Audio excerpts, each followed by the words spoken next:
जी, अस्सलाम वालेकुम बेटा। आज जो है टेस्ट 3 जो था इसको हम डिस्कस करने जा रहे हैं। और इस टेस्ट में जो है हमारे पास जो चीज़ें हैं, एटॉमिक स्ट्रक्चर था, rate of reaction, chemical bonding, states of matter and energetics जो है इसमें इंक्लूड कर दिया था हमने। तो इस टेस्ट में the first question is this one, जिसमें आपको मास स्पेक्ट्रम दिया हुआ है। उसने कहा है कि रिलेटिव एटॉमिक मास जो है कॉपर का वो इतना आ रहा है। लेकिन यहाँ पे कुछ कॉमन सेंस है। एक तो बात ये है कि अगर 100% आ रहा था ये तो कट जाएगा। इसमें तो आपके पास इसका जो 60 जो आ रहा है इस तरीके से, जो एक ही था तो इसमें कोई फ्रैक्शन नहीं आ सकता। एक ही था आइसोटोप तो इसमें काम नहीं बन सकता। दूसरी बात, अ, जिसमें ये जो आंसर है ये एवरेज जो है 63 के पास है। देखिए, एक तो मेथड है उससे हम सारे कर सकते हैं, टाइम लगा सकते हैं, और कुछ कॉमन सेंस भी यूज कर सकते हैं। तो अब हमारे पास इस वाले में अगर देखें तो इस वाले में हमारे पास 65 वाले की परसेंटेज ज्यादा है, जबकि 63 वाले की परसेंटेज कम है। तो this is low and this is high. तो एवरेज जो है वो 65 के आसपास आएगा, बट द आंसर इज 63 के आसपास। अगर इसकी परसेंटेज ज्यादा हो और बाकियों की कम हो तो फिर ये आंसर हो सकता था एक कॉमन सेंस।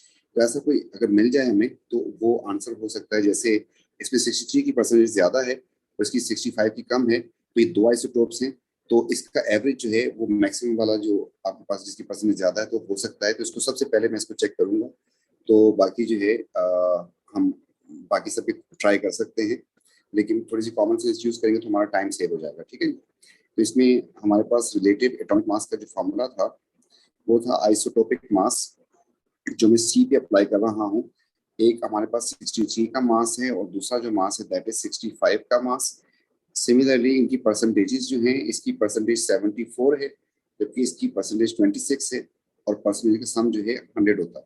अगर हम इसको सॉल्व करते हैं तो हमारे पास जो है इसका आंसर जो है दैट इज 63.5 ही आ रहा है। तो आंसर जो है सी हो गया। थोड़ी सी कॉमन सेंस यूज की, अदरवाइज हर एक पे ट्रायल करना था। तो आप थोड़ा सा अगर यूज कर लेंगे कॉमन सेंस को ठीक है, नहीं तो इट्स टाइम कंज्यूमिंग, थोड़ा सा लगा सकते हैं। पर फिर भी आपके पास क्या हो रहा था इसमें, इसमें देखिए 63 का आइसोटोप था ही नहीं और इसमें 63 का आइसोटोप है ही नहीं। ठीक है, तो इसकी परसेंटेज दोनों की बन नहीं सकती। ऐसा तो होता नहीं, आइसोटोप किसी नंबर पे होता है। तो ये दो ऑप्शन तो आपके पास वैसे कट गए थे और दो पे आपको वर्किंग करनी थी। तो बहरहाल दो पे वर्किंग कर सकते हैं आप लोग। इस तरीके से कुछ ऑप्शन को आप पहले से हटा देंगे तो जरा फायदा हो जाएगा। Question number 2। अब ये कह रहा है कि which isolated gaseous atom has total 5 electron occupying spherical shape, मतलब S। कितने इलेक्ट्रॉन्स होने चाहिए? 5 इलेक्ट्रॉन्स होने चाहिए उसमें। तो आपके पास स्टार्ट ही S से होता है, तो 1s2 उसमें होना चाहिए, फिर उसमें 2s2 भी होना चाहिए, और फिर उसमें 5 करने के लिए 3s1 होना चाहिए। इस तरीके से दो यहाँ पर हो जाएंगे और दो यहाँ पर हो जाएंगे और एक यहाँ पर, तो आपके पास टोटल मिला के जो है 5 इलेक्ट्रॉन्स बन जाएंगे। तो ये कहानी चले गई है 3s1 के ऊपर। अब 3s1 जो है, अगर आपको याद है तो S1 पे कंफ्यूजन खत्म होती है ग्रुप 1 की, तो ग्रुप 1 का कोई होगा। अब इन दोनों को अगर जाके चेक करते हैं तो इट इज 11 एटॉमिक नंबर, जबकि ये 19 है। 11 को कंफ्यूजन करें तो आप 1s2 and 2s2 and 2p6 and 3s1, तो आपके पास एक, और ये जो है इसमें आपके पास 5 इलेक्ट्रॉन्स आ गए। जबकि उसमें अगर जाएंगे नेक्स्ट वाले में तो उसमें जरा ज्यादा इलेक्ट्रॉन्स हो जाएंगे। तो उसमें 5 से ज्यादा हो जाएंगे। आपको पता है कि वो जो है आगे एक्सीड कर जाएगा, उसमें 4s तक कहानी चली जाएगी। तो C will be the correct answer. मतलब इसको भी चेक करना कर सकते थे, 1s2 and 2s2 and 2p6, 3s2, 3p6 and फिर 4s1। तो इसमें अगर काउंटिंग करते हैं आप लोग एस के इलेक्ट्रॉन्स की, तो दो इसमें है, दो इसमें है, दो इसमें है और एक इसमें है, तो ये आपके पास 7 इलेक्ट्रॉन बन रहे हैं। हो सकता है दोबारा ये क्वेश्चन दे दे उठा के और उसमें 7 का पूछ ले, तो बी केयरफुल। इस तरीके से हम इसको सॉल्व कर सकते हैं। इसके बाद जो है एक कंपाउंड दिया है सोडियम अजाइड। सोडियम अजाइड ये दे दिया इसने। बेटा इसमें सोडियम जो है क्योंकि ग्रुप 1 का है, इसका चार्ज फिक्स होता है +1 होगा। अब नेट चार्ज कोई नहीं है तो इसका चार्ज जो है, अगर नेट चार्ज कोई नहीं है और इसका चार्ज जो है +1 है, तो इस पूरी चीज के ऊपर चार्ज कितना होगा निकालें तो -1 आ रहा है। ठीक है, सोडियम का चार्ज तो चेंज नहीं हो सकता ना। तो अब जो है हमारे पास को हम करते हैं, लेके आते हैं, सोडियम का एटॉमिक नंबर 11 होता है और पॉजिटिव चार्ज है। सिमिलरली एन जो है वो 3 है, उस पर चार्ज -1 है। तो इसमें अगर एटॉमिक नंबर आपके पास जो था इसका 11 था, 11, तो इसमें एक इलेक्ट्रॉन लूज कर दिया तो 10 इलेक्ट्रॉन रह गए, तो आपके पास 10 हो गए सोडियम आयन में। अजाइड आयन की बात करें तो इसमें 3 एन है, राइट। एन है और फिर एन है और फिर एन है, ठीक है। उसकी स्ट्रक्चर से रिलेटेड तो कोई बात नहीं है, तो ये जो है इसकी पॉसिबल स्ट्रक्चर बन सकती है, बहरहाल उससे आपका कुछ लेना देना नहीं है। आप आ जाए यहाँ पे, एक नाइट्रोजन में 7 इलेक्ट्रॉन्स होते हैं, तो 3 नाइट्रोजन में कितने हो जाएंगे? 3 नाइट्रोजन उसमें, इसका मतलब 21 हो जाएंगे। और एक नेगेटिव, इसका मतलब इसने एक और गेन किया तो 22 हो जाएंगे। तो 22 इज आंसर, तो आपके पास बी बन जाएगा इसका correct answer. Next question, germanium जो है ग्रुप 4 का है, ग्रुप 4, ठीक है जी। आप जाके प्रोग्राम में चेक कर ले, जर्मेनियम जो है वो ग्रुप 4 का है। ग्रुप 4 का अगर है तो इसकी कंफ्यूजन आपको पता है कि खत्म होनी है P2 के ऊपर, ठीक है जी। अच्छा, अब इसके बारे में बता रहा है कि यूजफुल होता है undergo neutral radio activity process और ये वो। तो इसमें वो कह रहे हैं this transformation of GE occur when one electron enter into the nucleus and changes proton into neutron. अब जो है आप थोड़ी सी इसमें अगर हम एफर्ट करें तो जाके इसमें जरा देख लेते हैं इसकी पोजीशन क्या है, आपको सारा जो है क्लियर हो जाए। तो आपके पास ये पीरियड टेबल बना हुआ है, इस पीरियड टेबल में जर्मेनियम जहाँ पे है उसको मार्क करते हैं, दिस इज जर्मेनियम। इसका एटॉमिक नंबर 32 है और मास नंबर जो है फ्रैक्शन में आ रहा है।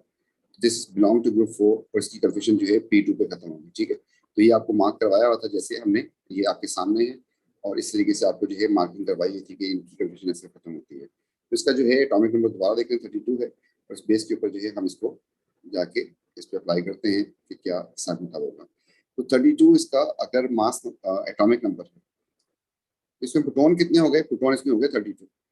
अब वो कह रहा है इसमें जैसे एक इलेक्ट्रॉन को फेंका हमने, इलेक्ट्रॉन इस पे शाइन किया, तो वो जो इलेक्ट्रॉन ने क्या किया, एक प्रोटॉन को, प्रोटॉन के ऊपर पॉजिटिव चार्ज होता है और इलेक्ट्रॉन पे नेगेटिव चार्ज होता है, दोनों के मिलने से न्यूट्रॉन बन जाता है। आपने कहीं रेडियोएक्टिविटी में पढ़ा है, नहीं पढ़ा तो कोई मसला नहीं है। यहाँ पर उसने पूरी इन्फॉर्मेशन दी है कि when electron enter into the nucleus changes proton into neutron, ठीक है जी। तो आपका इसका मतलब ये हुआ कि आपके प्रोटॉन जो है वो कम हो जाएंगे, एक कम हो जाएगा, आपने एक इलेक्ट्रॉन शाइन किया था, तो आपका एटॉमिक नंबर जो इसका बच जाएगा दैट इज प्रोटॉन नंबर बच जाएगा 31, जो एलिमेंट आपके पास बन रहा है उसका ये हो गया। और इस तरीके से अगर उसका मास नंबर उसने बता दिया है कि 68 था, तो आप जो है बस इसमें एक प्रोटॉन न्यूट्रॉन में कन्वर्ट हुआ है, तो इसके न्यूट्रॉन का नंबर जो है वो चेंज हो गया है। पहले था जर्मेनियम 32 था एंड 68 था, ठीक है जी। अब जो है जब इसमें एक प्रोटॉन न्यूट्रॉन, एक प्रोटॉन जो है वो कन्वर्ट हो गया है किसमें, न्यूट्रॉन में, तो आपका प्रोटॉन कम हो गया और न्यूट्रॉन का नंबर जो है वो ज्यादा हो जाएगा।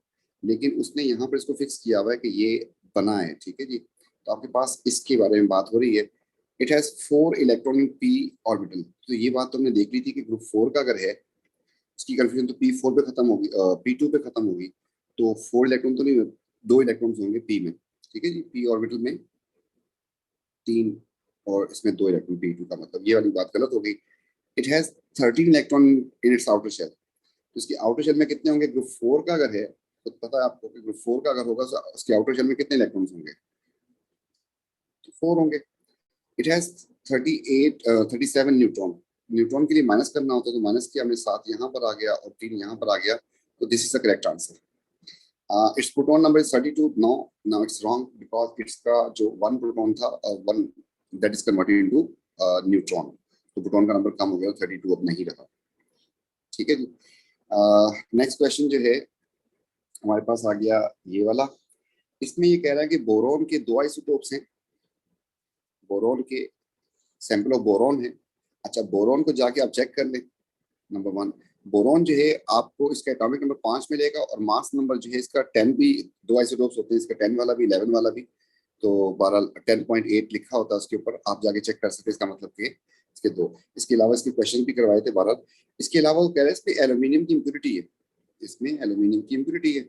अब एल्यूमिनियम की अगर बात करते हैं तो उसका मास एटॉमिक नंबर 13 होता है और मास नंबर कितना होता है? 27 होता है। तो आप पहले देख लें कि 27 वाला जो है ये एल्यूमिनियम है, इसका मतलब ये 10 और 11 वाले ये भी बोरॉन है और ये भी बोरॉन है, ठीक हो गया जी।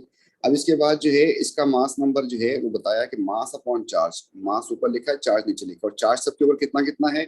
+1 +1 एंड +1। तो इसका मतलब ये मास ही बता रहा है आपको। तो इसका मास कितना है? इसका मास बताया उसने 10, इसका मास उसने बताया 11, इसका मास कितना बताया 27। सेट हो गया। तो इनकी परसेंटेज बता दी आपको। अब वो कह रहा है कि देयर आर, इसके बारे में बात हो रही है, तो आपके पास ये इसको और ओपन करना है तो कर लें। ये 27 वाला जिसका एटॉमिक नंबर 13 होता है, ये जो है आपके पास पॉजिटिव चार्ज सबके ऊपर ही है। ये बोरॉन 11 वाला जिसका एटॉमिक नंबर जो है 5 होता है, इसमें पॉजिटिव चार्ज है। एंड ये बोरॉन 10 वाला है जिसका एटॉमिक नंबर 5 होता है। और ये वो कह रहा है कि there are more electron in Z. तो जेड में इलेक्ट्रॉन ज्यादा है, बिल्कुल ज्यादा है, उसमें 13 इलेक्ट्रॉन्स। ठीक है, तो एक अगर उसने लूज कर भी दिया तो 12 हो गए इसके पास। देन एक्स, और एक्स में अगर एक इलेक्ट्रॉन लूज कर देगा तो उसके पास 4 हो जाएंगे, तो उसके ज्यादा है। ये बात सही है, पहली बारी बात को टिक कर दिया। AR of boron sample is this to significant figure, 4 significant figure. अच्छा, अब बोरोन का जो AR निकालना है आपको बता दिया उसने कि ये तो इम्प्योरिटी थी एल्यूमिनियम, उसको हटा दें आप। तो बोरोन के जब दो आइसोटोप्स हैं तो रिलेटिव एटॉमिक मास निकालने के लिए आपने करना क्या था, इसका एक आइसोटोप 10 वाला है और एक 11 वाला। अब इसकी परसेंटेज कितनी थी, इसकी परसेंटेज थी 15.252, जबकि उसकी परसेंटेज जो है दैट इज 74.48। अब आप इसको 100 से डिवाइड नहीं कर सकते क्योंकि 100 में 10% तो इम्प्योरिटी थी, ये तो इम्प्योरिटी थी। तो आप जो इससे डिवाइड करना है, जब इससे आप डिवाइड करेंगे मतलब इन दोनों के सम से, तो हम 100 से इससे डिवाइड करते हैं, सबकी परसेंटेज मिला के 100 बन रही होती है, अभी तो नहीं बनेगी। तो आपने 15.52 एंड 74.48 से डिवाइड करना था। तो जब इसको डिवाइड करेंगे तो इसका आंसर जो है वो आ रहा है 10.83। तो ये बात बिल्कुल सही हो गई, ये वाली बात। ठीक है जी। हमने इसको क्यों नहीं दिया और हमने 100 से क्यों नहीं डिवाइड किया, ये बात जो है अब आपको समझ आ गई होगी कि आप कितने टेक्निकल तरीके से, जब आपको पढ़ा रहे थे वो बताया था कि आपने करना क्या है। कभी ये परसेंटेज में देगा तो परसेंटेज का सम जो है 100 से डिवाइड कर देंगे, कभी रेशियो इस तरीके से दे देगा 3 इसके 4 इसके, तो आप फिर 7 से डिवाइड करेंगे, इन दोनों के सम से डिवाइड करना होता है। ठीक है। अच्छा, there are more protons in Y than X. तो वाई और एक्स जो है उनमें प्रोटॉन तो सेम ही होंगे, दोनों में 5-5 हैं। तो ये वाली बात जो है गलत हो रही है क्योंकि ये दोनों आइसोटोप्स हैं इसके बोरॉन के, तो इसलिए इसमें दोनों में प्रोटॉन का नंबर सेम होगा। मोर वाली बात गलत हो जाएगी। तो 1 एंड 2 का मतलब हो गया B is the correct answer. Next question, silicon dioxide macromolecular structure है, आपको बताया था कैसे। हर सिलिकॉन ग्रुप 4 का है तो उसकी वैलेंसी 4 होगी। वो सिलिकॉन से कनेक्टेड होगा, लेकिन हर बार बीच में क्या आएगी, ऑक्सीजन। हर सिलिकॉन थ्रू ऑक्सीजन जो है सिलिकॉन से कनेक्टेड होता है, इधर भी ऑक्सीजन, इधर भी ऑक्सीजन, इधर भी ऑक्सीजन, इधर भी ऑक्सीजन, इधर भी ऑक्सीजन, इधर भी ऑक्सीजन। तो बस आपने करते कैसे जाना है कि इसकी जॉइंट स्ट्रक्चर को बनाते हुए आप सिलिकॉन सिलिकॉन जोड़ेंगे, लेकिन बीच में एक चीज लेके आनी है, that is oxygen. And also keep in mind के सिलिकॉन की वैलेंसी 4 है तो उसके अराउंड 4 डंडियां होंगी, जबकि ऑक्सीजन की वैलेंसी 2 है तो उसके अराउंड 2 डंडियां होंगी। तो पहला क्वेश्चन इसका ये है कि each silicon atom is bonded to X oxygen atom. तो हर सिलिकॉन जो है 4 ऑक्सीजन एटम से बॉन्डेड होगा, 4 से। और हर ऑक्सीजन एटम उसकी वैलेंसी 2 होती है तो वो 2 सिलिकॉन से बॉन्डेड होगा। Each oxygen atom bonded to, तो इससे बॉन्डिंग इसमें कौन सी होती है, दोनों नॉन मेटल है तो कोवलेंट बॉन्डिंग होगी। तो आंसर बन गया आपके पास C. Next question, melting point sodium का, मैग्नीशियम का और एल्यूमिनियम का, इन तीनों का मेल्टिंग पॉइंट पूछा है बेटा। तीनों जायंट मेटेलिक स्ट्रक्चर्स हैं, तो they are giant metallic structure. इनमें इलेक्ट्रोस्टैटिक फोर्स होगी किस किस में, between free electrons and metal ions के दरमियान। पहली बात मेटेलिक बॉन्ड्स पे डिपेंड करता है। अब जितनी ज्यादा इलेक्ट्रोस्टैटिक फोर्स इनकी, वो किस चीज पे डिपेंड करती है, तो आपको बताया था कि जितने ज्यादा उसमें इलेक्ट्रॉन्स होंगे उस पर, और जितना छोटा साइज होगा, ठीक है, तो चार्ज डेंसिटी पे डिपेंड करता है। तो अब जो है इस पे चार्ज +1 होता है, इस पे +2 होता है, इस पे +3 होता है। इसका मतलब ये 3 इलेक्ट्रॉन डीलोकेलाइज करेगा स्ट्रक्चर में, जबकि ये 2 इलेक्ट्रॉन डीलोकेलाइज करेगा और ये 1 इलेक्ट्रॉन डीलोकेलाइज करेगा। तो मेटालिक बॉन्डिंग है। तो अगर आप सोडियम की बात करते हैं तो सोडियम सोडियम जो है इनके दरमियान में जो है 2 इलेक्ट्रॉन है जो इनको बाउंड कर रहे हैं। इस तरीके से अगर मैं एल्यूमिनियम की बात करूं जिसमें +3 चार्ज आएगा और दूसरा एल्यूमिनियम +3 आएगा, तो दे आर डीलोकेलाइजिंग एक्चुअली 6 इलेक्ट्रॉन्स। तो जितने ज्यादा इलेक्ट्रॉन्स होंगे these electrons act as a glue which binds together। तो इसलिए जो है यहाँ पर ये फोर्सेस जो है काफी स्ट्रॉन्ग फोर्स होंगी, तो इसलिए इनका मेल्टिंग पॉइंट बढ़ रहा होगा। तो हम देखते हैं कि क्या फर्स्ट आई से कोई लेना देना नहीं है, इलेक्ट्रोनेगेटिविटी तो नॉन मेटल की प्रॉपर्टी है, उससे भी कोई लेना देना नहीं है। A R increases of element sodium two aluminium, तो ए आर से कोई लेना देना नहीं, मेटालिक बॉन्ड है। तो increase in number of outer electron in each, ये वाली बात बिल्कुल सही है। या तो वो कहता है चार्ज, या वो कहते हैं फ्री इलेक्ट्रॉन, या वो कहे कि साइज ऑफ आयन जो है वो कम होता जा रहा है, या वो बोले चार्ज डेंसिटी जो है वो इंक्रीज करती जा रही है। तो इनमें से कोई भी एक ऑप्शन जो है वो करेक्ट करना पड़ता है हमें। तो D is the correct answer. Never found, which type of bonding is never found in elements. बेटा एलिमेंट्स जो हैं वो दो टाइप के होते हैं, या तो वो मेटल्स होंगे या वो होंगे नॉन मेटल्स। अब एलिमेंट्स की बात हो रही है, मतलब नॉन मेटल में मैंने बात कर दी कार्बन की, फिर मैंने बात कर दी ऑक्सीजन की, मेटल में मैंने बात कर दी सोडियम की, उसके अलावा जो है मैग्नीशियम की कर दी। तो सिली मिस्टेक की वजह से कर सकता है, थोड़ा सा मिसरीड की वजह से इसको गलत कर सकता है कोई। तो इसमें कौन सी बॉन्डिंग होगी? मेटेलिक मेटेलिक मेटेलिक मेटेलिक होगी। इस तरीके से अगर इसकी बात करते हैं तो कार्बन में कौन सी बॉन्डिंग है? कोवेलेंट बॉन्डिंग है, डायमंड ग्रेफाइट में। इस तरीके से इसमें कौन सी बॉन्डिंग है? कोवेलेंट है। लेकिन O2 एंड O2 में वांडरवाल भी तो हो सकती है, एलिमेंट एलिमेंट में, ठीक है। इस तरीके से इसके अलावा जो हमारे पास नियोन है और दूसरा नियोन है, दोनों नॉन मेटेलिक है, इनके दरमियान कौन सी वांडरवाल हो सकती है? तो वांडरवाल फोर्स भी हो सकती है एंड कोवेलेंट फोर्स भी हो सकती है। आयनिक तो नहीं हो सकती ना, आयनिक तो उस वक्त होगी जब कोई कंपाउंड होगा, एलिमेंट के केस में नहीं हो सकती, तो इसलिए ये वाली फोर्स नहीं होगी इसमें। अमोनियम आयन के बारे में कौन सी बात ठीक है? अमोनियम आयन जो है उसका फार्मूला है NH4 पॉजिटिव, और अगर स्ट्रक्चर बना के दिखाने की कोशिश करें तो इसमें 3 हाइड्रोजन इसके अपने होते हैं। ये जो लोन पेयर होता है ये डेटेड बॉन्ड में कन्वर्ट होके इसको मिल जाता है H पॉजिटिव को, इसके पास आता है और ये बन जाता है आपके पास। It contain 10 electrons. यहाँ पे थोड़ा सा बच्चों को डाउट होता है कि बच्चा सोचता है कि 2 हो गए और 4 हो गए और 6 और 8, यहाँ पे गलती कर जाता है। उसने कहा कि पूरे अमोनियम आयन की बात कर रहा है। बेटा नाइट्रोजन जो है उसके पास होते हैं 7 इलेक्ट्रॉन्स और हाइड्रोजन के पास होता है 1 इलेक्ट्रॉन। तो 7 हो गए इसके और 4 हाइड्रोजन है, इसका मतलब हो गया 4 हो गए इसके, इन दोनों को मिला दें बन गए 11। और ये पॉजिटिव चार्ज का मतलब क्या हुआ कि 1 इलेक्ट्रॉन लूज किया लग कर दिया इन्होंने। पॉजिटिव का मतलब 1 इलेक्ट्रॉन लूज कर दिया, 10 इलेक्ट्रॉन हो गए, ये वाली बात सही है। अगली बात जो है वो कह रहा है कि इसमें जो एंगल है वो 109.5 का होगा।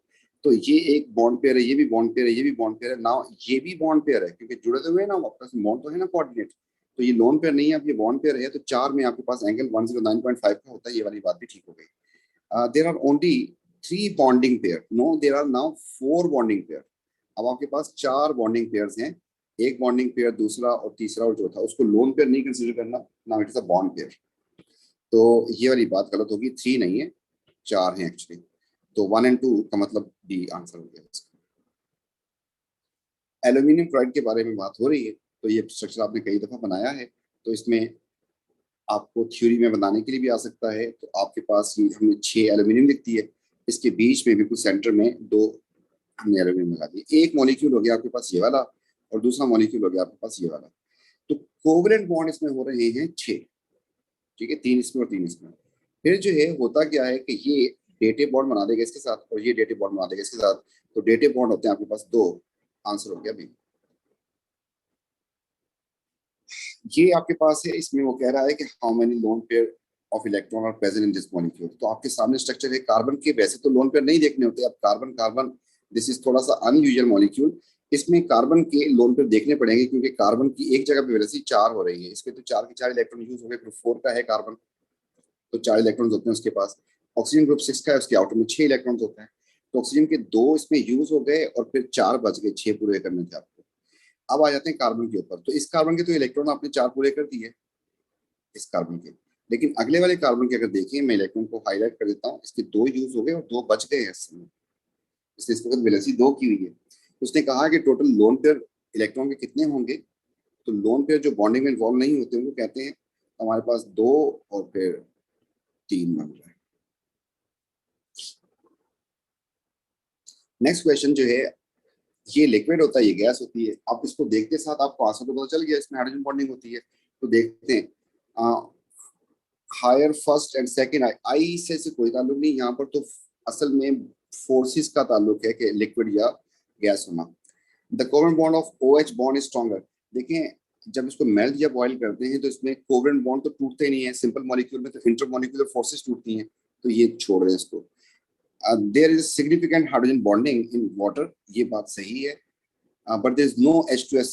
H2S में आपको पता है कि या तो परमानेंट डायपोल होगी या वैन डर वाल्स का जिक्र करेंगे, हाइड्रोजन बॉन्डिंग उसमें नहीं हो सकती। हाइड्रोजन बॉन्डिंग जो है वो आपको बताया था 6 मॉलिक्यूल्स हैं जिनमें होती है, तो आपके पास आंसर बन गया इसका सी, ये बात सही है।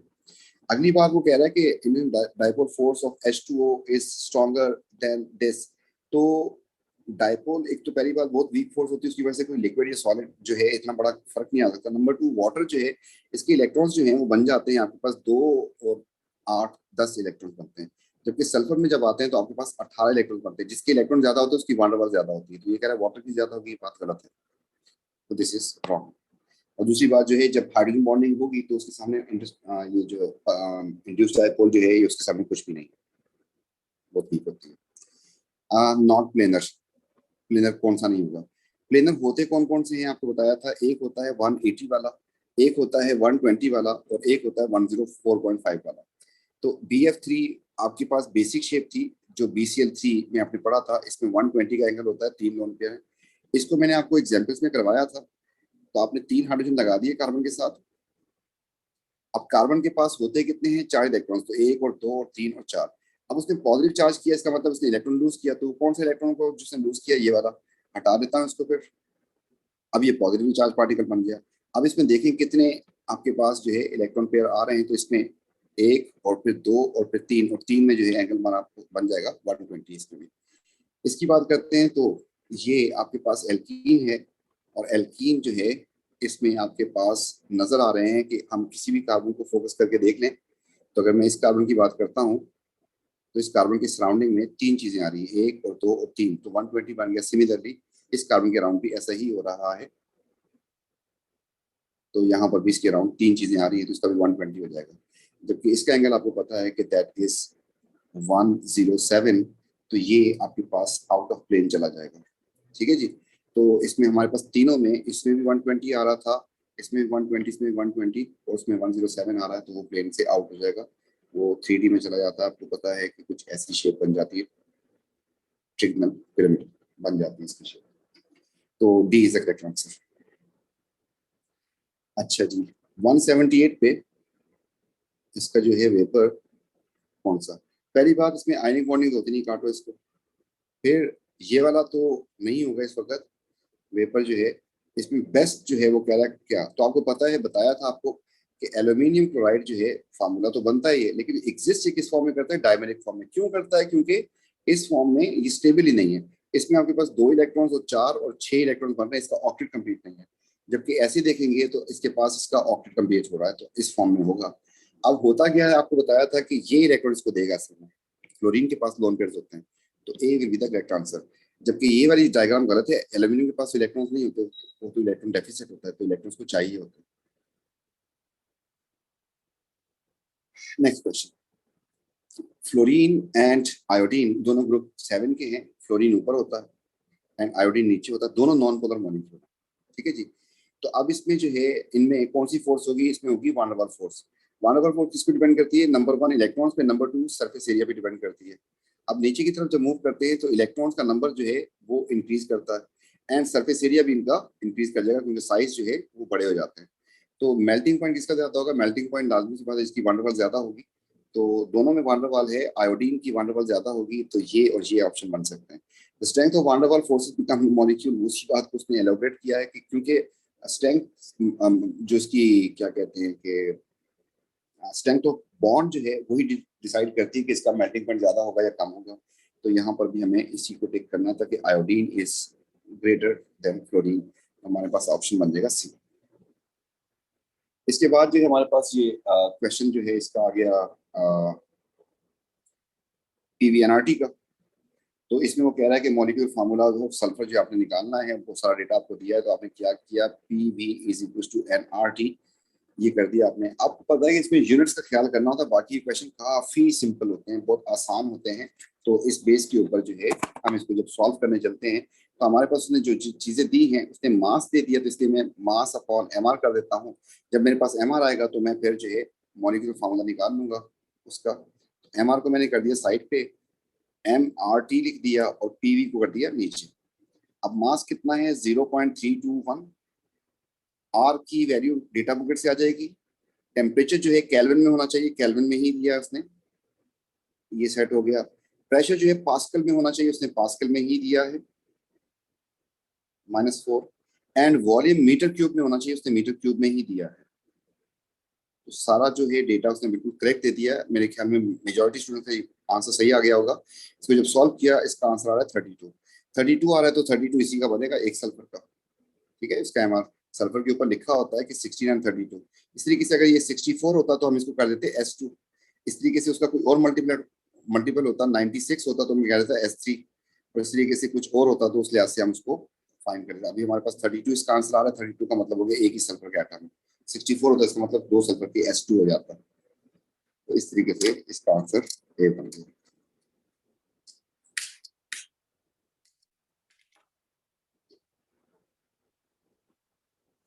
एलोट्रोप्स ऑफ कार्बन जो है जाइंट मॉलिक्यूलर स्ट्रक्चर किस किस की होती है? बाकी मिस्टर फ्लोरीन जो है C60 होता है, खत्म हो जाता है, सिंपल मॉलिक्यूल है। डायमंड आपकी स्ट्रक्चर खत्म होती है, ग्रेफाइट। ये दोनों के दोनों जाइंट है, जाइंट कोवलेंट। तो आपके पास 2 और 3 का मतलब हो गया C is the correct answer.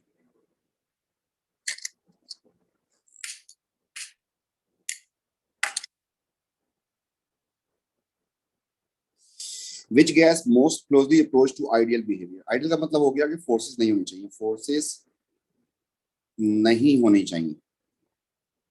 अब अमोनिया में आपको पता है कि हाइड्रोजन बॉन्डिंग होती है, हाइड्रोजन बॉन्ड। जबकि नियॉन में कौन सी बॉन्डिंग हो जाएगी? नियॉन में हो जाएगी आपके पास वान डेर वाल्स फोर्स। तो इन दोनों में से आइडियल कौन सी बन रही है? आइडियल बन रही है पहली बात ये नियॉन। अब दूसरी बात, फोर्सेस अगर नहीं होंगी तो particles should be away from each other. तो आपका टेम्परेचर जो है दूर करने के लिए हाई होना चाहिए। तो इनमें से टेम्परेचर जो हाई हो रहा है वो 500 बन रहा है, तो D is the correct answer. तो आइडियल के लिए फोर्सेस नहीं होनी चाहिए, particles should be away from each other. तो हाई टेम्परेचर होना चाहिए, लो प्रेशर होना चाहिए। ठीक है जी, तो इसका आंसर डी बन गया।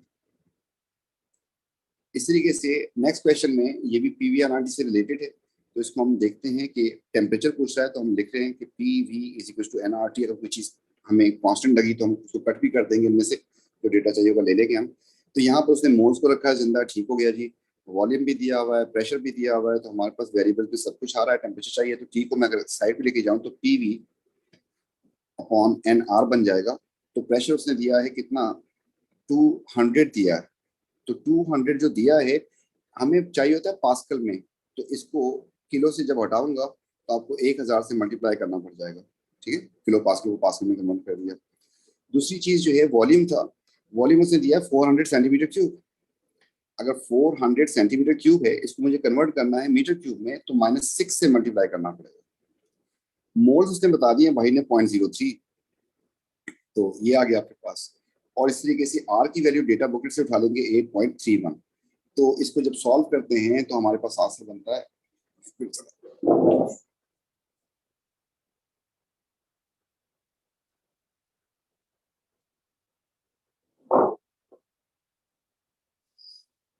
ये बन जाएगा 200 into 1000 into 400 exponent -6 and divide by 0.03 and divide by 8.31।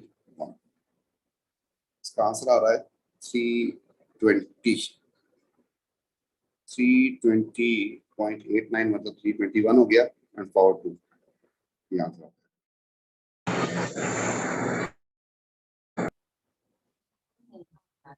जी बेटा, तो इस क्वेश्चन में आपसे जो कहा जा रहा है कि आप इनमें से बताएं कि कौन सा ग्राफ जो है वो करेक्ट होगा और प्लॉट कर रहा है किस किस चीज को। टेम्परेचर उसने कांस्टेंट कर दिया है, तो इसका मतलब ये टेम्परेचर काट दे, दोनों में कांस्टेंट होगा। दूसरी बात जो है उसने प्रेशर को चेंज किया है, और प्रेशर से वॉल्यूम चेंज होता है आपको पता है। एंड आर भी कांस्टेंट है, तो ये भी कट जाएगा। तो आपके पास असल में ये ग्राफ जो है बन जाता है पी वर्सेस पीवी का। ठीक है, टेम्परेचर कांस्टेंट रखा है, आर भी कांस्टेंट है, तो हमारे पास पी वर्सेस पीवी का ग्राफ बन जाता है। और इसके अलावा भी अगर आप देखते तो आपके पास जब भी पीवी वर्सेस पी आ गया, दो जगह पी आ रहा है, इसका मतलब कि बॉयल्स लॉ पे कहानी जाएगी। तो बॉयल्स में आपको पता है कि pressure is inversely proportional to pressure volume. तो प्रेशर और फिर मैं वॉल्यूम लिखता हूँ और फिर मैं पीवी लिख देता हूँ। तो अगर प्रेशर मेरा 1 था तो वॉल्यूम भी 1 होगा और इसका जो प्रोडक्ट होगा 1/1 इज इक्वल टू 1 × 1 1 आ जाएगा। जब प्रेशर में 2 कर दूंगा तो वॉल्यूम मेरा हाफ हो जाएगा। तो स्पेस के ऊपर इन दोनों को मल्टीप्लाई कर दूं तो तब भी मेरे पास 1 आ जाएगा। और 3 कर दूं तो प्रेशर 1/3 हो जाएगा और इसका भी प्रोडक्ट जो है आपके पास बन जाएगा 1।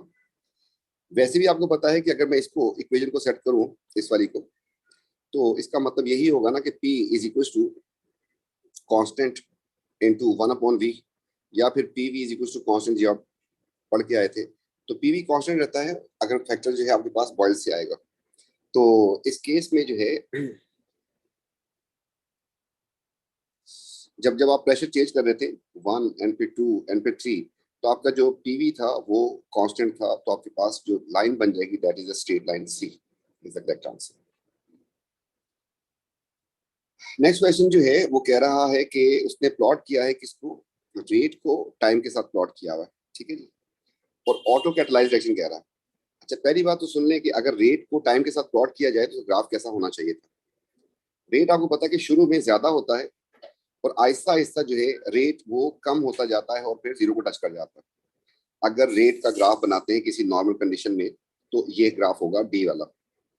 टाइम के साथ रेट कम होता है क्योंकि concentration of reacting particles decreases, क्योंकि वो प्रोडक्ट में कन्वर्ट होते जा रहे हैं।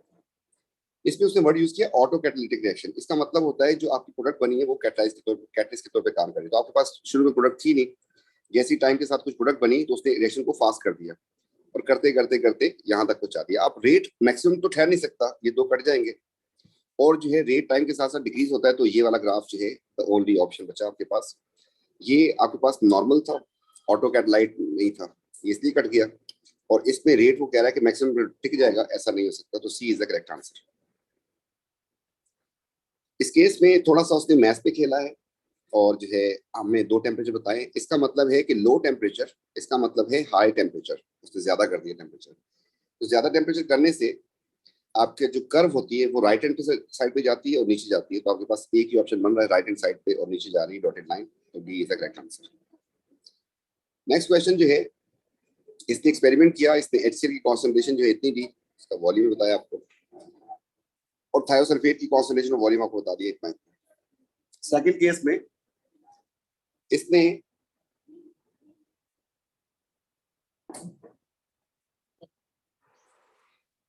सेकंड टाइम जो उसने एक्सपेरिमेंट रिपीट किया तो आप देखें कॉन्सेंट्रेशन पहले भी वो थी और HCl की कॉन्सेंट्रेशन अभी भी वही है। हाँ, इसकी कॉन्सेंट्रेशन 0.02 थी, अब उसने इसकी कॉन्सेंट्रेशन इंक्रीज कर दी है। तो कॉन्सेंट्रेशन इंक्रीज करने से रेट बढ़ जाएगा, इसलिए क्विकली जो है आपके पास जो है रिएक्शन हो रहा है। उसकी वजह पूछ रहा है। बोला activation energy is lower. Activation energy को तो सिर्फ कैटलिस्ट चेंज करता है, इसलिए ये बात गलत है, आपने सिर्फ कॉन्सेंट्रेशन चेंज की है, गलत है। The collision between reacting particles are more violent. Violent reaction होते हैं टेम्परेचर की वजह से, टेम्परेचर ज्यादा करने से वायलेंट रिएक्शन होती है। अब मोर फ्रीक्वेंट कोलिजन एट दिस, ये बात सही है, एंड डिफरेंट पाथवे, अगेन ये कैटलिस्ट की बात हो रही है। तो आपके पास ऑप्शन बन जाएगा इसका सी। नेक्स्ट क्वेश्चन कह रहा है कि बोल्ट्जमैन डिस्ट्रीब्यूशन की बेस के ऊपर किन फैक्टर्स को जो है वो हम एक्सप्लेन कर सकते हैं। तो आपको एक तो बताया था टेम्परेचर का, टेम्परेचर से मतलब या तो आगे जाएगी या फिर पीछे जाएगी, टेम्परेचर से ये होता है। एंड कैटलिस्ट से आपको बताया था कि ऐसा होगा या ऐसा होगा, मतलब EA with out catalyst and this is with catalyst new activation में। तो सिर्फ दो फैक्टर्स ये और ये, कॉन्सेंट्रेशन के ऊपर कोई बात नहीं की है। तो 2 और 3 का मतलब हो गया सी। नेक्स्ट क्वेश्चन में वो कह रहा है कि आपको इसमें best method, best condition to reduce the rate, rate reduce करने के लिए पहली बात टेम्परेचर तो कम होना चाहिए, ठीक हो गया। तो ये दो कट जाएंगे, हाई टेम्परेचर पे रेट रिड्यूस नहीं हो सकता, रेट ज्यादा हो जाता है टेम्परेचर से। दूसरी जो एक बात बोली है उसको देखें, उसने कहा है कि aluminium and barium nitrate unchanged रहे, इसकी कॉन्सेंट्रेशन को फर्क ना पड़े, ठीक है। देखिए अगर आप जो है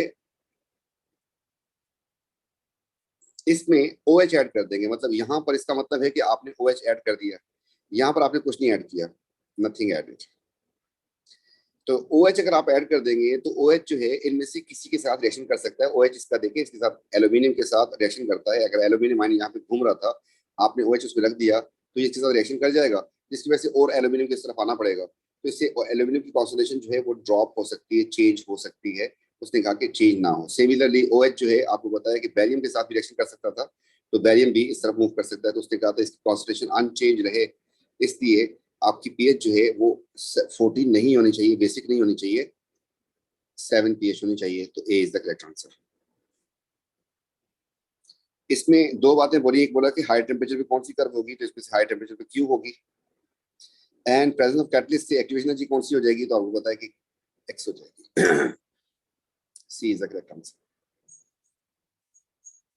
अब जो है यहाँ पर इस क्वेश्चन में वो कह रहा है कि अगर जो है टेम्परेचर इंक्रीज कर दिया जाए, टेम्परेचर, तो आपको पता है कि क्या होगा, टेम्परेचर इंक्रीज करने से ये ऐसा हो जाएगा। तो उसने बोला है कि height of the peak, P P की हाइट डिक्रीज करेगी, नीचे आ रहा है आपको नजर आ रहा है, तो डिक्रीज डिक्रीज एंड डिक्रीज, ये सही है सारे, ये गलत हो जाएगा।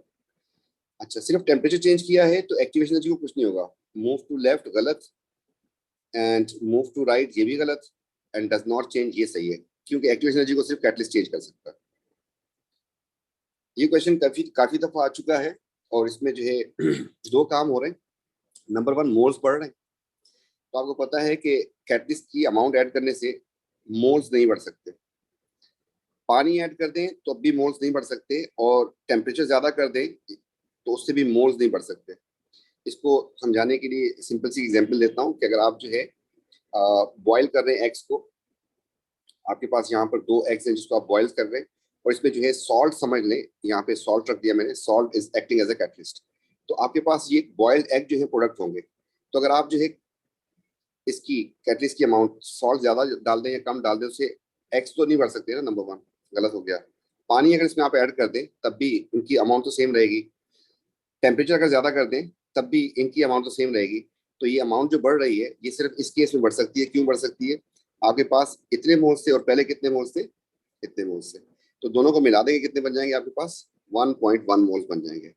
तो पहले आपके पास ये आ रही थी कर्व 1.0 पे, ये आ जाएगी आपके पास 1.1 पे, ठीक है। और जो है उसके बाद आपने ये भी इसमें नोट कर लें कि इसमें इस क्वेश्चन को हमने कई दफा करवाया कि पहले कॉन्सेंट्रेशन ज्यादा थी, ये हालात थे कि इस कंटेनर के अंदर कंजस्टेड थे particles, this was a 1.0 molar, आपने इसमें मिक्स कर दिया है, ये इसका केस था, और इसमें आपने 0.1 मिक्स कर दिया, इसका मतलब इसमें कम मोल्स थे, ये वाला। अब इन दोनों को अगर मिक्स कर देंगे आप, तो इस कंटेनर में, कंटेनर का साइज बड़ा हो जाएगा। अब इसमें जो लाल वाले पार्टिकल्स हैं वो थोड़े से पहले कंजस्टेड थे, अब जरा वो अपार्ट हो जाएंगे, लेकिन उसमें ब्लू वाले पार्टिकल्स भी आ जाएंगे। अच्छा, अब जो है ओवरऑल देखा जाए तो इसकी कॉन्सेंट्रेशन जो है ड्रॉप हो गई है, ठीक है, डाइल्यूट कर दिया आपने इसको, क्योंकि कॉन्सेंट्रेटेड में अगर डाइल्यूट मिक्स करेंगे तो टोटल नेट जो है डाइल्यूट हो जाएगा, डाइल्यूट होने से रेट जो है स्लो हो जाएगा, तो आपका रेट स्लो भी करना था, रेट स्लो हो गया, और मोल्स देखें तो आपके पास ज्यादा हो गए, पहले सिर्फ रेड वाले पार्टिकल्स थे, अब जो इसमें ब्लू वाले पार्टिकल्स भी ऐड हो गए, तो ये दोनों काम इसमें हो रहे हैं, तो आपके पास ऑप्शन जिसका बन जाएगा that is B is the correct answer, बाकी सब गलत। टेम्परेचर से कम कर दिया, टेम्परेचर कम करने से आपको पता है कर्व इस तरफ जाएगी, इसका मतलब कि z जो है कम हो जाएगा और जो x है वो ज्यादा हो जाएगा, तो पहले तो z को lower lower lower and x को हाई एंड हाई कर देते हैं। और जो मॉडरेट वाले पार्टिकल्स होते हैं उनको तो, उनका जो प्रोपोर्शन सबसे ज्यादा होता है उनको तो लो ही होना होता है दोनों केसेस में, चाहे आप टेम्परेचर ज्यादा करें तब भी उस कर्व का पार्ट नीचे की तरफ हो जाता है, उस पर सिर्फ बहुत सारा प्रोपोर्शन जो है राइट पे या लेफ्ट पे टिल्ट हो जाता है, तो आपके पास B is the correct answer. 500 पे डॉटेड लाइन है, तो आपके पास ये अगर 500 था डॉटेड लाइन, फिर आपने 300 कर दिया, तो 300 में आपके पास कर्व ऐसी हो जाएगी, तो ढूंढते हैं, पीछे जानी चाहिए और ऊपर जानी चाहिए, तो ए आंसर हो गया इसका। ये आपके पास इंथैल्पी का क्वेश्चन आ गया, इसमें आपको बता रहा है इंथैल्पी ऑफ कंबस्शन बताई है उसने, ग्लूकोज की। अगर कंबस्शन हो किसी चीज की तो आप जो है टेल कर देंगे, मतलब यू नो वेरी वेल कि कार्बन डाइऑक्साइड बन जाएगा एंड वाटर बन जाएगा, तो इसकी वैल्यू जो है -28 एंड 20 है। इस तरीके से उसने आपको कंबस्शन बताई इथेनॉल की, तो इथेनॉल की जो कंबस्शन है उसकी वैल्यू आपको दी है उसने -1368, ये आपको फाइंड करना है। अच्छा, दूसरी बात, इसका एक ही मोल था तो आप एक से मल्टीप्लाई करेंगे, इसके दो मोल तो आप दो से मल्टीप्लाई करेंगे, और फिर आखिरी आखिरी काम ये करना है कि आपको एक एरो खुद से घुमाना है इस तरफ, तो फिर देखना है कि ये एरो मेरे साथ है और ये वाला अगेंस्ट आ रहा है, तो इसकी वैल्यू तो वही रहेगी -2820, जबकि उसकी वैल्यू जो है वो चेंज हो जाएगी। प्लस करते हैं, 2 लिखा, अब उसको -13 लिखूंगा, मैं लिखूंगा +1368। इसको जब सॉल्व करेंगे हमारे पास आंसर आ जाएगा। कैलकुलेटर, इसका आंसर बन रहा है 1368 into 2 and -2820, -84 is the answer. Forward reaction की एक्टिवेशन एनर्जी क्या होगी? तो फॉरवर्ड जब जा रहे हैं आप, तो ये जा रहे हैं आप फॉरवर्ड, और रिएक्टर से लेके टॉप तक का डिस्टेंस होता है, ये वाला डिस्टेंस बन जाएगा आपके पास, तो B is the correct answer. अगर रिवर्स पूछता तो रिवर्स में आप जो है फिर उल्टे जा रहे थे इस तरीके से, तो आपके पास ये जगह से यहाँ तक का देखना था, that was a C. Forward में आपके पास बी बना। इस पे आपको कोई डेटा तो नहीं दिया उसने, लेकिन जो है उसकी बेस पे क्वेश्चन किया है, तो इस पे थोड़ा देखते हैं क्या करना है। Which expression gives the correct value of enthalpy change of formation of milk? इसकी फॉर्मेशन चाहिए आपको। अगर इसकी फॉर्मेशन चाहिए, जिसकी भी फॉर्मेशन चाहिए हो, आप उसकी तरफ एरो कर दें। मतलब आप समझ रहे होंगे कि कार्बन, हाइड्रोजन एंड ऑक्सीजन अगर जोड़ दूं तो ये बन जाएगा। इसकी फॉर्मेशन को डेल्टा एच एफ लिखा मैंने, एक ही मोल बन रहा है, डन हो गया। उसके अलावा जो है उसने कहा है आपको, यहाँ पर जो डेटा घूम रहा है हमारे पास, वो कह रहा है कंबस्टन की ये है डेफिनेशन, ये कंबस्टन है, ये भी कंबस्टन है। तो आपको ये बात बताई थी कि किसी एलिमेंट की combustion, delta H combustion of element is equal to delta H formation of oxide, ये बराबर होती है। मतलब अगर आप कंबस्टन करेंगे कार्बन की, तो फॉर्मेशन ऑफ कार्बन डाइऑक्साइड के बराबर होगी। अगर आप कंबस्टन करेंगे हाइड्रोजन की, तो फॉर्मेशन ऑफ उसके ऑक्साइड वाटर के बराबर होगी। ये दोनों बराबर होती है। इसका मतलब जब आपको कंबस्टन की वैल्यू दे रहा है, आपको फॉर्मेशन की भी दे रहा है, तो इनकी फॉर्मेशन कंबस्टन की वैल्यू बराबर होती है। तो इसलिए यहाँ से एक एरो मैंने बना देना इस तरफ, और एक एरो बना देना इस तरफ। तो इनकी कार्बन की कंबस्टन हो गई, ऐसे लिखते कार्बन, या फिर लिखते हाइड्रोजन, उसकी कंबस्टन हो गई, तो उससे ये चीजें बनेंगी, या फिर उसकी फॉर्मेशन। तो इनकी वैल्यूज जो है वो है 8 into delta H C of carbon and 8 into delta H C of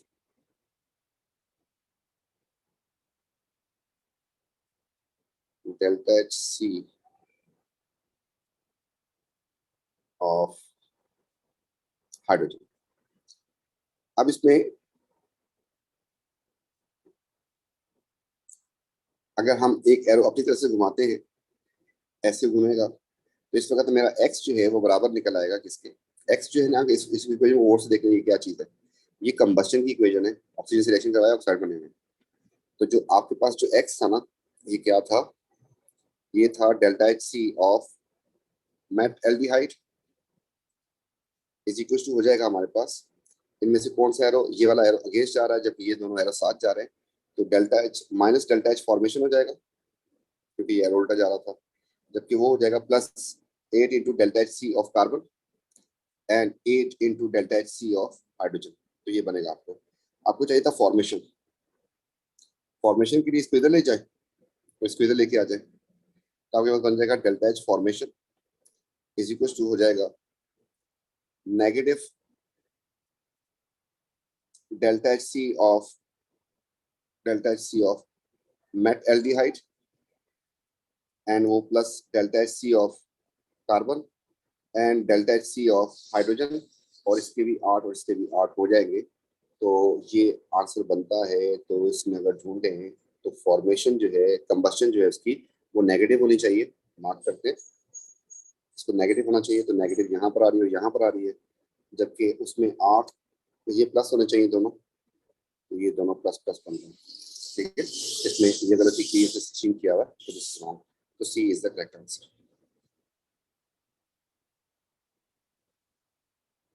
next question में कह रहा है कि अगर एक्सोथर्मिक रिएक्शन हो तो उसमें कौन कौन सी बात ठीक है?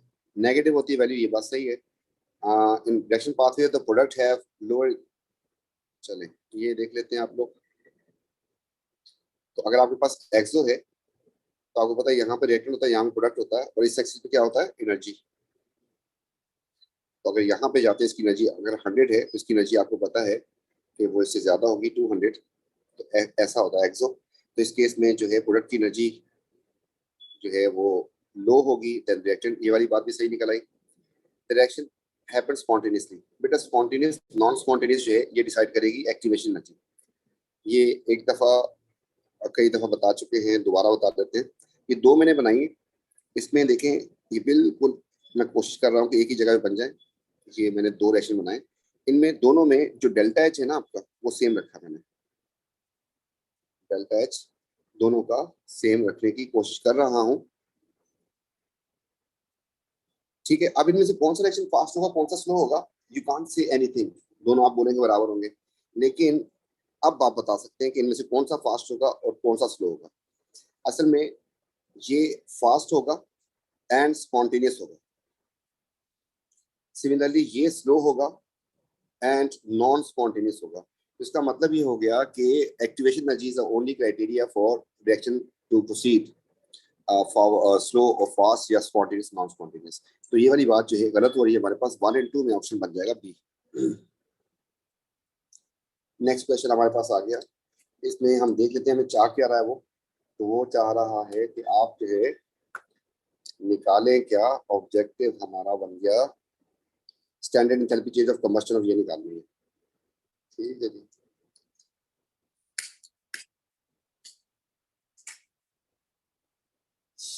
और ऊपर जो इक्वेशन दी है, ऊपर जो इक्वेशन दी है उसने enthalpy change of formation of, अच्छा कंबस्शन है, फॉर्मेशन ये निकाली। ठीक हो गया जी, कंबस्शन लिख लेते हैं उसकी। इथेन C2NH6 होगा, कंबस्ट करते मतलब ऑक्सीजन रिएक्शन, 2 कार्बन डाइऑक्साइड बन जाएंगे और 3 बन जाएंगे वाटर। तो ये हो जाएगा आपके पास 3.5। डन हो गया। ये आपको निकालनी है। अब उसने क्या क्या डेटा दिया है, उसने फॉर्मेशन दी है, इसकी फॉर्मेशन है तो एरो इसकी तरफ कर दिया मैंने एंड -140 लिख दिया। फिर उसने कहा कंबशन ऑफ कार्बन, तो कंबशन ऑफ कार्बन या फॉर्मेशन ऑफ कार्बन डाइऑक्साइड एक ही बात हो जाएगी। तो इसकी वैल्यू दी उसने -394 एंड सिमिलरली हाइड्रोजन की कंबशन की वैल्यू दी है उसने, या वाटर की फॉर्मेशन इतनी। और फिर क्या करना है आपको, इसको 3 से मल्टीप्लाई करना है, इसको आपको 2 से मल्टीप्लाई करना है, इसको आपको 1 से मल्टीप्लाई करना है। और उसके बाद जो है आपने एक एरो जो है अपनी तरफ से रोटेट करवाना है यहाँ पर, और ये एरो अगेंस्ट जा रहा है, ये दोनों साथ साथ है। तो आपके पास इसका जो आंसर बन जाएगा, जो एक्स होगा आपका वो बन जाएगा ये +140 हो जाएगा। फिर वो अपनी वैल्यूज पे ही रहेंगे, 2 इंटू -394 हो जाएगा एंड फिर 3 इंटू -286 हो जाएगा। तो हम सॉल्व करते हैं।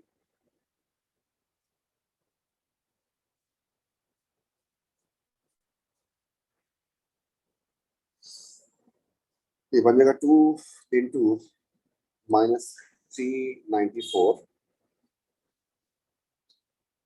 Plus 3 into -286 and +140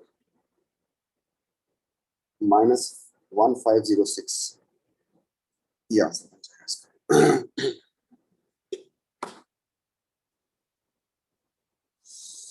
next question आया हमारे पास, यहाँ पर हमें फिर कंबशन की वैल्यू दे रहा है।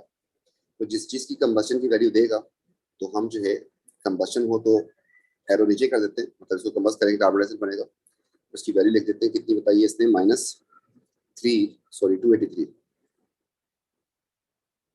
इस तरीके से आपको मिथेनॉल की कंबशन की वैल्यू भी दी है एंड दैट इज -726, और इसकी भी कंबशन की ही वैल्यू दी है। तो आपके पास इसकी वैल्यू बन रही है आपके पास -847.1, और एक एरो हमने इधर से घुमाना था, ये एरो साथ है, ये साथ है, ये वेस्ट आ रहा। तो -283 प्लस -726 एंड प्लस उसकी वैल्यू चेंज हो जाएगी, +874.1 बन जाएगा। इससे आंसर आ जाएगा मेरे ख्याल में 7 और 2 9 और 8 है, तो माइनस में आंसर आएगा और ये वाला आंसर हो जाएगा। ठीक है, इसको आप सॉल्व कर सकते हैं। अगर कोई मैं भी कैलकुलेटर यूज नहीं कर रहा तो इससे आप देख सकते हैं, फैमिली बनेगा। नेक्स्ट क्वेश्चन, यहाँ पर आपको बता रहा है कि sulphur consist of molecule made of 8 atoms, S8 की फॉर्म में होता है, इस फॉर्म में, और बॉन्डिंग सल्फर की बता दी इसने। एंथैल्पी कंबशन ऑफ S8, चले लिखते हैं। S8 को अगर आप कंबस्ट कर देंगे, ऑक्सीजन सिलेक्शन करवा देंगे, तो आपके पास SO2 बनेगा, रिस्पेक्टिव ऑक्साइड से बताया भी आपको। और बैलेंस करें तो कंबस्टन इसकी है, इसका 1 मोल होना चाहिए, तो बैलेंसिंग करने के लिए आपको वहां पे 8 लगाना पड़ेगा, और इस तरीके से ऑक्सीजन भी 8 आ जाएगा। अब उसने यहाँ पर जो डेटा दिया है, उसने आपसे बॉन्ड एनर्जी की बात हो रही है, इसकी देखें बॉन्ड एनर्जी आपसे पूछी है। तो एक SO2 में इसके 2 बॉन्ड होते हैं, SO वाले 2 होते हैं एक में, तो 8 अगर SO2 होंगे आपके पास, एक SO2 में आपके पास 2 बॉन्ड होते हैं, तो 8 में हो जाएंगे 16 बॉन्ड। तो आपने इधर कर दिया 16 इंटू SO के बॉन्ड हो गए। ऑक्सीजन में आपको पता है बॉन्डिंग ये होती है, और इसके 8 मॉलिक्यूल्स हैं, जबकि इसके 1 मोल की डायरेक्ट बता दी उसने, enthalpy of required 1 mole.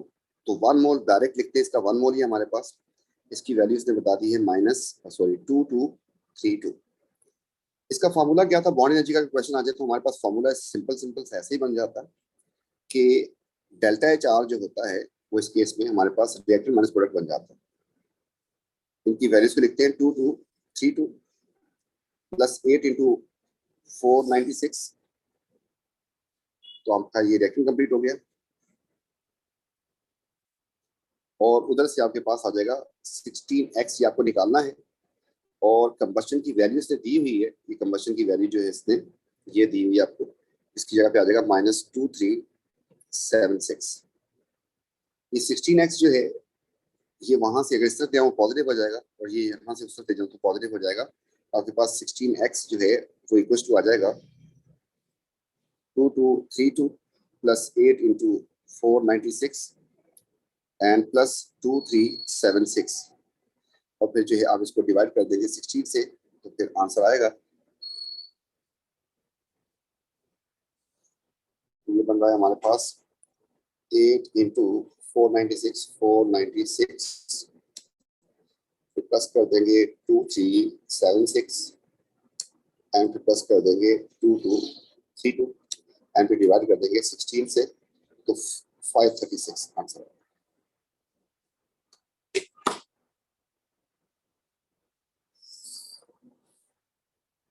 Next question, इसमें आपको टेम्परेचर की चेंज वगैरह बता रहा है, और जो है मास ऑफ वाटर, तो हमारे पास यहाँ पे फॉर्मूला फिट होगा -mc डेल्टा टी अपॉन जो है 1000 करने से किलो जूल हो जाएगा, एंड अपॉन मोल करने से हमारे पास किलो जूल पर मोल हो जाएगा।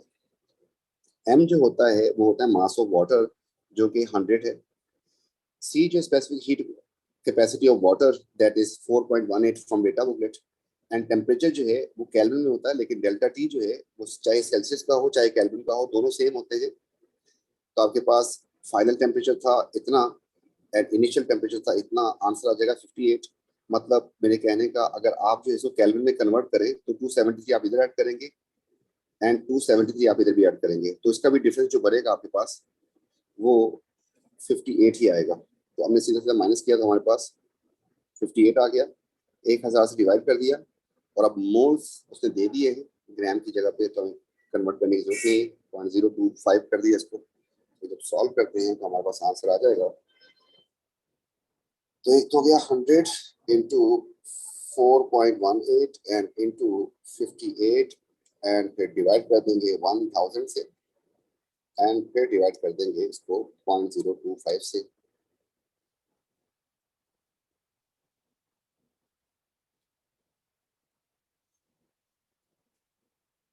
into 4.18 into 58 and divide by 1000, and divide by 0.025. 6 969.76 969.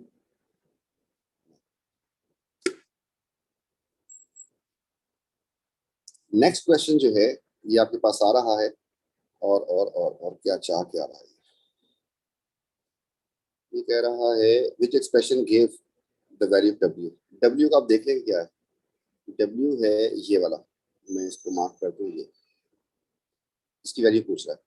इस मतलब एक आपको बता दिया कि यहाँ से यहाँ जाना है आपको, इनिशियल फाइनल स्टेज होगी। तो ऑल्टरनेट वे में अगर चलते हैं तो हमारे पास एक एरो अपनी तरफ से घुमाते हैं यहाँ पर ऑल्टरनेट वे में, ये एरो मेरे साथ है जबकि ये अगेंस्ट है, जो साथ है उसको ऐसे लेंगे, जो अगेंस्ट है उसको ऐसा कर देंगे, तो आंसर आ जाएगा। नेक्स्ट क्वेश्चन, डेल्टा एच इसमें कितना होगा, डेल्टा एच कितना होगा, डेल्टा एच होता कहाँ से कहाँ तक है, डेल्टा एच होता है रिएक्टेंट से लेके प्रोडक्ट तक का डिफरेंस, मतलब ये वाले डिफरेंस की बात करते हैं, ये कितना होगा, इसको आप डिफाइन करते हैं।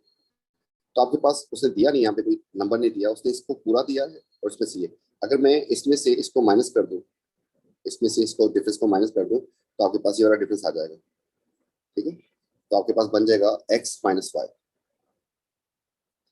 तो एक ही ऑप्शन बन रहा है। और एक्टिवेशन एनर्जी कहाँ से कहाँ तक होती है, एक्टिवेशन एनर्जी होती है यहाँ से लेके टॉप तक, तो ये बन जाएगी आपके पास x and X C answer. तो फिर आपके साथ टेस्ट 4 में मिलते हैं इंशाल्लाह। थैंक यू, टेक केयर, अल्लाह हाफिज़।